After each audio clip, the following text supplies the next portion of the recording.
नमस्कार। सुनो कहानी श्रृंखला के अंतर्गत प्रस्तुत है मुंशी प्रेमचंद जी की प्रसिद्ध कहानी अपनी करनी। आह अभागा मैं, मेरे कर्मों के फल ने आज यह दिन दिखाए कि अपमान भी मेरे ऊपर हंसता है, और यह सब मैंने अपने हाथों किया। शैतान के सिर इल्जाम क्यों दूं? किस्मत को खरी खोटी क्यों सुनाऊं? होनी को क्यों रोऊं? जो कुछ किया मैंने जानते और बूझते हुए किया। अभी 1 साल गुजरा जब मैं भाग्यशाली था, प्रतिष्ठित था और समृद्धि मेरी चेरी थी। दुनिया की नेमतें मेरे सामने हाथ बांधे खड़ी थी, लेकिन आज बदनामी, कंगाली और शर्मिंदगी मेरी दुर्दशा पर आंसू बहाती हैं। मैं ऊंचे खानदान का बहुत पढ़ा लिखा आदमी था। फारसी का मुल्ला, संस्कृत का पंडित, अंग्रेजी का ग्रेजुएट। अपने मुंह मियाँ मिट्ठू क्यों बनूं, लेकिन रूप भी मुझको मिला था इतना कि दूसरे मुझसे ईर्ष्या कर सकते थे। गरज एक इंसान को खुशी के साथ जिंदगी बसर करने के लिए जितनी अच्छी चीजों की जरूरत हो सकती है, वे सब मुझे हासिल थी। सेहत का यह हाल कि मुझे कभी सिर दर्द की भी शिकायत नहीं हुई। फिटन की सैर, दरिया की दिल फरेबियां, पहाड़ के सुंदर दृश्य, उन खुशियों का जिक्र ही तकलीफ दे है। क्या मजे की जिंदगी थी। आह, यहाँ तक तो अपने दर्दे दिल सुना सकता हूँ, लेकिन इसके आगे फिर होठों पर खामोशी की मुहर लगी हुई है। एक सती साध्वी, प्रति प्राणा स्त्री और 2 गुलाब के फूल से बच्चे इंसान के लिए जिन खुशियों, आरजुओं, हौसलों और दिल फरेबियों का खजाना हो सकते हैं, वह सब मुझे प्राप्त था। मैं इस योग्य नहीं कि उस पवित्र स्त्री का नाम जबान पर लाऊं। मैं इस योग्य नहीं कि अपने को उन लड़कों का बाप कह सकूं। मगर नसीब का कुछ ऐसा खेल था कि मैंने उन बिहिश्ती नेमतों की कद्र न की। जिस औरत ने मेरे हुक्म और अपनी इच्छा में कभी कोई भेद नहीं किया, जो मेरी सारी बुराइयों के बावजूद कभी शिकायत का एक हर्फ जबान पर नहीं लाई, जिसका गुस्सा कभी आंखों से आगे नहीं बढ़ने पाया। गुस्सा क्या था? कुआर की बरखा थी। 2-4 हल्की हल्की बूंदें पड़ी और फिर आसमान साफ हो गया। अपनी दीवानगी के नशे में मैंने उस देवी की कद्र न की। मैंने उसे जलाया, रुलाया, तड़पाया। मैंने उसके साथ दगा की। आह, जब मैं 2-2 बजे रात को घर लौटता था तो मुझे कैसे कैसे बहाने सूझते थे, नित नए हीले घड़ता था। शायद विद्यार्थी जीवन में जब बैंड के मजे मदरसे जाने की इजाजत न देते थे, उस वक्त भी बुद्धि इतनी प्रखर न थी। और क्या उस क्षमा की देवी को मेरी बातों पर यकीन आता था? वह भूली थी, मगर ऐसी नादान न थी। मेरी खुमार भरी आंखें और मेरे उथले भाव और मेरे झूठे प्रेम प्रदर्शन का रहस्य क्या उससे छिपा रह सकता था? लेकिन उसकी रग रग में शराफत भरी हुई थी। कोई कमीना ख्याल उसकी जबान पर नहीं आ सकता था। वह उन बातों का जिक्र करके या अपने संदेहों को खुलेआम दिखलाकर हमारे पवित्र संबंध में खिंचाव या बदमजगी पैदा करना बहुत अनुचित समझती थी। मुझे उसके विचार उसके माथे पर लिखे मालूम होते थे। उन बदमजगियों के मुकाबले में उसे जलना और रोना ज्यादा पसंद था। शायद वह समझती थी कि मेरा नशा खुद ब खुद उतर जाएगा। काश इस शराफत के बदले उसके स्वभाव में कुछ ओछापन और अनुदारता भी होती। काश वह अपने अधिकारों को अपने हाथ में रखना जानती। काश वह इतनी सीधी न होती। काश वह अपने मन के भावों को छिपाने में इतनी कुशल न होती। काश वह इतनी मक्कार न होती। लेकिन अब मेरी मक्कारी और उसकी मक्कारी में कितना अंतर था। मेरी मकारी हरामकारी थी, उसकी मकारी आत्म बलिदानी। एक रोज मैं अपने काम से फुर्सत पाकर शाम के वक्त मनोरंजन के लिए आनंद वाटिका में पहुंचा और संगमरमर के हौज पर बैठकर मछलियों का तमाशा देखने लगा। एकाएक निगाह ऊपर उठी तो मैंने एक औरत को बेले की झाड़ियों में फूल चुनते देखा। उसके कपड़े मैले थे और जवानी की ताजगी और गर्व को छोड़कर उसके चेहरे में कोई ऐसी खास बात न थी। उसने मेरी तरफ आंखें उठाई और फिर फूल चुनने में लग गई, गोया उसने कुछ देखा ही नहीं। उसके इस अंदाज ने, चाहे वह उसकी सरलता ही क्यों ना रही हो, मेरी वासना को और भी उद्दीप्त कर दिया।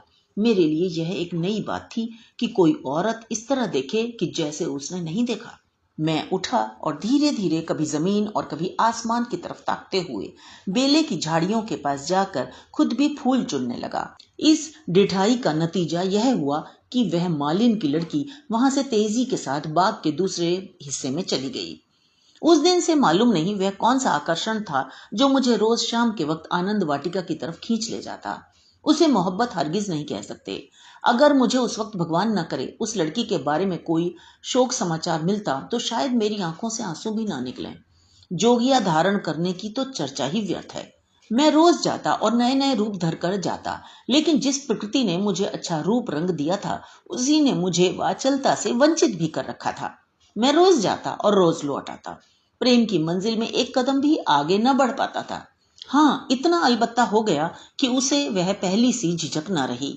आखिर इस शांतिपूर्ण नीति को सफल बनते न होते देख मैंने एक नई युक्ति सोची। एक रोज मैं अपने साथ अपने शैतान बुलडॉग टॉमी को भी लेता गया। जब शाम हो गई और वह मेरे धैर्य का नाश करने वाली फूलों से आंचल भरकर अपने घर की ओर चली, तो मैंने अपने बुलडॉग को धीरे से इशारा कर दिया। बुलडॉग उसकी तरफ बाज की तरह झपटा। फूलमती ने एक चीख मारी, 2-4 कदम दौड़ी और जमीन पर गिर पड़ी। अब मैं छड़ी हिलाता बुलडॉग की तरफ गुस्से भरी आंखों से देखता और हाय हाय चिल्लाता हुआ दौड़ा और उसे जोर से 2-3 डंडे लगाए। फिर मैंने बिखरे हुए फूलों को समेटा, सहमी हुई औरत का हाथ पकड़कर बिठा दिया और बहुत लज्जित और दुखी भाव से बोला, यह कितना बड़ा बदमाश है, अब इसे अपने साथ कभी नहीं लाऊंगा। तुम्हें इसने काट तो नहीं लिया? फूलमती ने चादर से सिर को ढांकते हुए कहा। तुम ना आ जाते तो वह मुझे नोच डालता। मेरे तो जैसे मन मन भर के पैर हो गए थे। मेरा कलेजा तो अभी भी धड़क रहा है। यह तीर लक्ष्य पर बैठा। खामोशी की मोहर टूट गई। बातचीत का सिलसिला कायम हुआ। बांध में एक दरार हो जाने की देर थी, फिर तो मन की उमंगों ने खुद ब खुद काम करना शुरू किया। मैंने जैसे जैसे जाल फैलाए, जैसे जैसे स्वांग रचे, वह रंगीन तबीयत के लोग खूब जानते हैं। और यह सब क्यों? मोहब्बत से नहीं, सिर्फ जरा दिल को खुश करने के लिए, सिर्फ उसके भरे पूरे शरीर और भोलेपन पर रीझ कर। यूं मैं बहुत नीच प्रकृति का आदमी नहीं हूं। रूप रंग में फूलमती का इंदु से मुकाबला ना था। वह सुंदरता के सांचे में ढली हुई थी। कवियों ने सौंदर्य की जो कसौटियां बनाई हैं, वह सब वहां दिखाई देती थीं। लेकिन पता नहीं क्यों मैंने फूलमती की धंसी हुई आंखों और फूले हुए गालों और मोटे मोटे होठों की तरफ अपने दिल का ज्यादा खिंचाव देखा। आना जाना बढ़ा और महीना भर भी गुजरने न पाया कि मैं उसकी मोहब्बत के जाल में पूरी तरह फंस गया। मुझे अब घर की सादा जिंदगी में कोई आनंद न आता था, लेकिन दिल ज्यों ज्यों घर से उचटता जाता था, त्यों त्यों मैं पत्नी के प्रति प्रेम का प्रदर्शन और भी अधिक करता था। मैं उसकी फरमाइशों का इंतजार करता रहता और कभी उसका दिल दुखाने वाली कोई बात मेरी जबान पर न आती। शायद मैं अपनी आंतरिक उदासीनता को शिष्टाचार के पर्दे के पीछे छिपाना चाहता था। धीरे धीरे दिल की यह कैफियत भी बदल गई कि बीवी की तरफ से उदासीनता दिखाई देने लगी। घर में कपड़े नहीं हैं, लेकिन मुझसे इतना न होता कि पूछ लूं। सच यह है कि मुझे अब उसकी खातिरदारी करते हुए डर सा मालूम होता था कि कहीं उसकी खामोशी की दीवार टूट ना जाए और उसके मन के भाव जबान पर ना आ जाए। यहाँ तक कि मैंने अपनी गृहस्थी की जरूरतों की तरफ से भी आंखें बंद कर ली। अब मेरा दिल और जान और रुपया पैसा सब फूलमती के लिए था। मैं खुद कभी सुनार की दुकान पर न गया था, लेकिन आजकल कोई मुझे रात गए एक मशहूर सुनार के मकान पर बैठा हुआ देख सकता था। बजाज की दुकान में भी मुझे रुचि हो गई। एक रोज शाम के वक्त रोज की तरह मैं आनंद वाटिका में सैर कर रहा था और फूलमती 16 सिंगार किए मेरी रुपहली सुनहरी भेंटों से लदी हुई एक रेशमी साड़ी पहने बाग की क्यारियों में फूल तोड़ रही थी, बल्कि यूं कहो कि अपनी चुटकियों में मेरे दिल को मसल रही थी। उसकी छोटी छोटी आंखें उस वक्त नशे के हुस्न में फैल गईं और उनमें शोखी और मुस्कुराहट की झलक नजर आती थी। अचानक महाराजा साहब भी अपने कुछ दोस्तों के साथ मोटर पर सवार आ पहुंचे। मैं उन्हें देखते ही अगवानी के लिए दौड़ा और आदाब बजा लाया।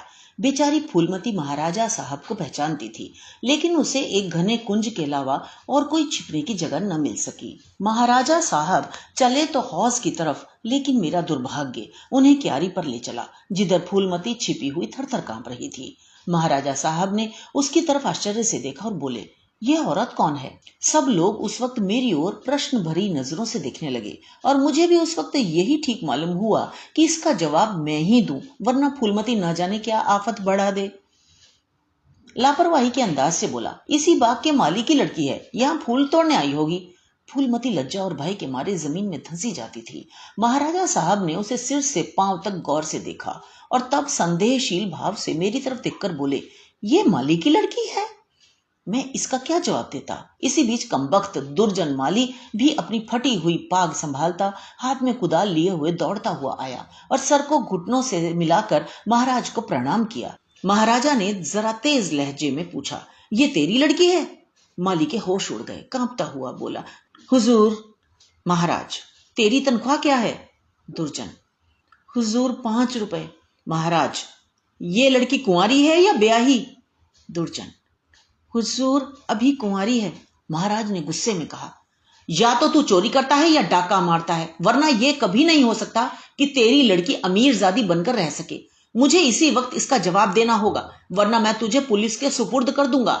ऐसे चाल चलन के आदमी को मैं अपने यहां नहीं रख सकता। माली की तो घिघी बंध गई और मेरी ये हालत थी कि काटो तो बदन में लहू नहीं। दुनिया अंधेरी मालूम होती थी। मैं समझ गया कि आज मेरी शामत सिर पर सवार है, वह मुझे जड़ से उखाड़ कर दम लेगी। महाराजा साहब ने माली को जोर से डांट कर पूछा, तू खामोश क्यों है, बोलता क्यों नहीं? दुर्जन फूट फूट कर रोने लगा। अब जरा आवाज सुधरी तो बोला, हुजूर, बाप दादे से सरकार का नमक खाता हूं, अब मेरे बुढ़ापे पर दया कीजिए। ये सब मेरे फूटे नसीबों का फेर है धर्मावतार। इस छोकरी ने मेरी नाक कटा दी, कुल का नाम मिटा दिया। अब मैं कहीं मुंह दिखाने लायक नहीं हूं। इसको सब तरह से समझा बुझाकर हार गए हुजूर, लेकिन मेरी बात सुनती ही नहीं, तो मैं क्या करूं? हुजूर, माई बाप हैं, आपसे क्या पर्दा करूं? उसे अब अमीरों के साथ रहना अच्छा लगता है, और आजकल के रईसों और अमीरों को क्या कहूं, दीन बंधु सब जानते हैं। महाराजा साहब ने जरा देर गौर करके पूछा, क्या उसका किसी सरकारी नौकर से संबंध है? दुर्जन ने सिर झुकाकर कहा, हुजूर। महाराज साहब, वह कौन आदमी है? तुम्हें उसे बतलाना होगा। दुर्जन, महाराज जब पूछेंगे बता दूंगा, सांच को आंच क्या। मैंने तो समझा था कि इसी वक्त सारा पर्दाफाश हुआ जाता है, लेकिन महाराजा साहब ने अपने दरबार के किसी मुलाजिम की इज्जत को इस तरह मिट्टी में मिलाना ठीक नहीं समझा। वे वहां से टहलते हुए मोटर पर बैठकर महल की तरफ चले। इस मनहूस वाकये के 1 हफ्ते बाद एक रोज मैं दरबार से लौटा तो मुझे अपने घर में से एक बूढ़ी औरत बाहर निकलती हुई दिखाई दी। उसे देखकर मैं ठिठका। उसके चेहरे पर बनावटी भोलापन था, जो कुटनियों के चेहरे की खास बात है। मैंने उसे डांट कर पूछा, तू कौन है, यहाँ क्यों आई है? बुढ़िया ने दोनों हाथ उठाकर मेरी बलाएं ली और बोली, बेटा नाराज ना हो, गरीब भिखारी हूं, मालकिन का सुहाग भरपूर रहे। उसे जैसा सुनती थी वैसा ही पाया। यह कहकर उसने जल्दी से कदम उठाए और बाहर चली गई। मेरे गुस्से का पारा चढ़ा। मैंने घर जाकर पूछा, यह कौन औरत थी? मेरी बीवी ने सिर झुकाए धीरे से जवाब दिया, क्या जानूं, कोई भिखारिन थी। मैंने कहा, भिखारिनों की सूरत ऐसी नहीं हुआ करती, यह तो मुझे कुटनी सी नजर आती है। साफ साफ बताओ, उसके यहां आने का क्या मतलब था? लेकिन बजाय कि इन संदेह भरी बातों को सुनकर मेरी बीवी गर्व से सर उठाए और मेरी तरफ उपेक्षा भरी आंखों से देखकर अपनी साफ दिली का सबूत दे, उसने सिर झुकाए हुए जवाब दिया, मैं उसके पेट में थोड़े ही बैठी थी, भीख मांगने आई थी, भीख दे दी। किसी के दिल का हाल कोई क्या जाने। उसके लहजे और अंदाज से पता चलता था कि वह जितना जबान से कहती है उससे ज्यादा उसके दिल में है। झूठा आरोप लगाने की कला में वह अभी बिल्कुल कच्ची थी, वरना तिरिया चरित्र की था किसे मिलती है। मैं देख रहा था कि उसके हाथ पांव थरथरा रहे हैं। मैंने झपट कर उसका हाथ पकड़ा और उसके सिर को ऊपर उठाकर बड़े गंभीर क्रोध से बोला, इंदु, तुम जानती हो कि मुझे तुम पर कितना एतबार है, लेकिन अगर तुमने इसी वक्त सारी घटना सच सच न बता दी तो मैं नहीं कह सकता कि इसका नतीजा क्या होगा। तुम्हारा ढंग बतलाता है कि कुछ न कुछ दाल में काला जरूर है।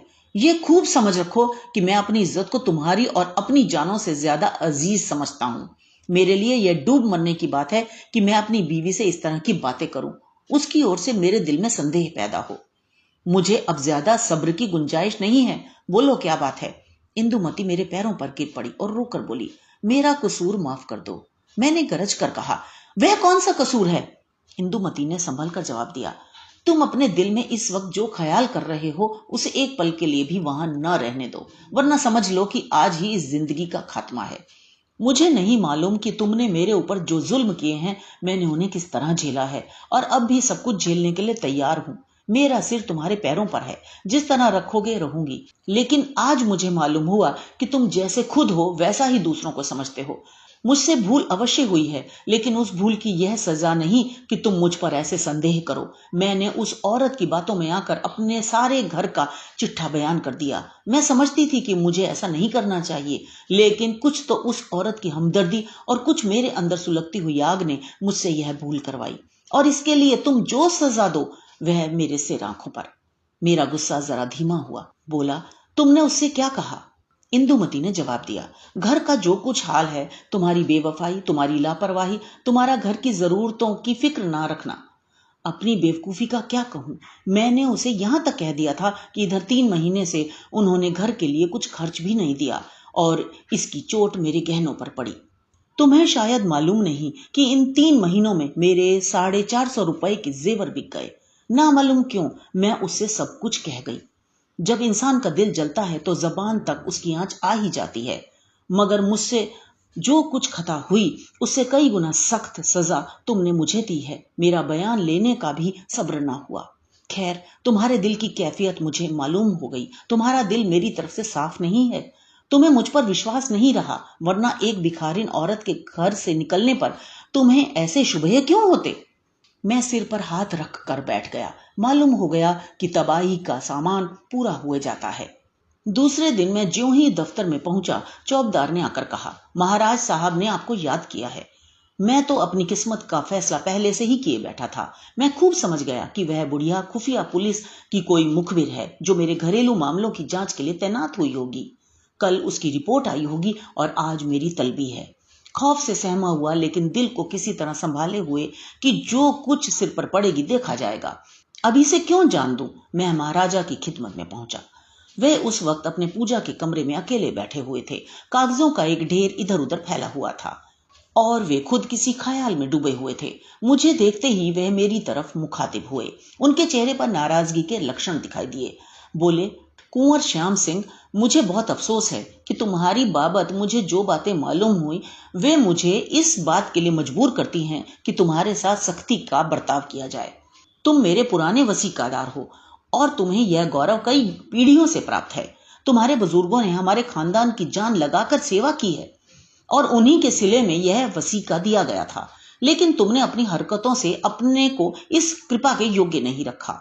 तुम्हें इसलिए वसीका मिलता था कि तुम अपने खानदान की परवरिश करो, अपने लड़कों को इस योग्य बनाओ कि वे राज्य की कुछ खिदमत कर सकें। उन्हें शारीरिक और नैतिक शिक्षा दो ताकि तुम्हारी जात से रियासत की भलाई हो, न कि इसलिए कि तुम इस रुपए को बेहुदा ऐश परस्ती और हरामकारी में खर्च करो। मुझे इस बात से बहुत तकलीफ होती है कि तुमने अब अपने बाल बच्चों की परवरिश की जिम्मेदारी से भी अपने को मुक्त समझ लिया है। अगर तुम्हारा यही ढंग रहा तो यकीनन वसीकादारों का एक पुराना खानदान मिट जाएगा। इसलिए आज से हमने तुम्हारा नाम वसीकादारों की फेहरिस्त से खारिज कर दिया और तुम्हारी जगह तुम्हारी बीवी का नाम दर्ज कर दिया है। वह अपने लड़कों को पालने पोसने की जिम्मेदार है। तुम्हारा नाम रियासत के मालियों की फेहरिस्त में लिया जाएगा। तुमने अपने को इसी के योग्य सिद्ध किया है और मुझे उम्मीद है कि यह तबादला तुम्हें नागवार न होगा। बस जाओ और मुमकिन हो तो अपने किए पर पछताओ। मुझे कुछ कहने का साहस न हुआ। मैंने बहुत धैर्यपूर्वक अपनी किस्मत का यह फैसला सुना और घर की तरफ चला।